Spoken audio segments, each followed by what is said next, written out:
هي النفسية لما يعملها الشخص اللي قدامك ازاي تتعامل معاها.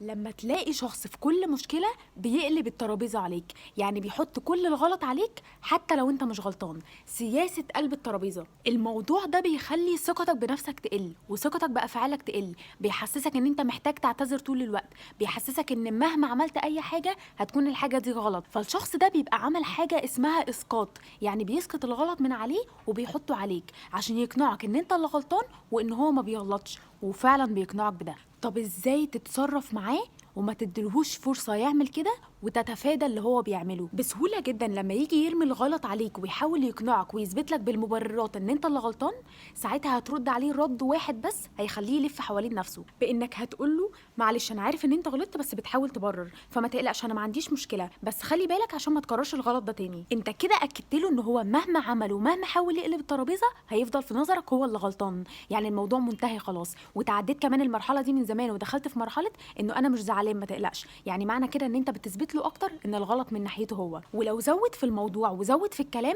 خلي الموضوع كله يكون تحت سيطرتك انت، اللي هو انا مش بتناقش معاك مين اللي غلطان ولا بتخانق او احنا هنتسابق، المهم عندي ان اللي غلطان يعرف غلطه وان هو يصلح من ده، وما تدخلش معاه في اي نقاشات واي خناقات، لان لو دخلت معاه في حوار هتطلع انت اللي خسران.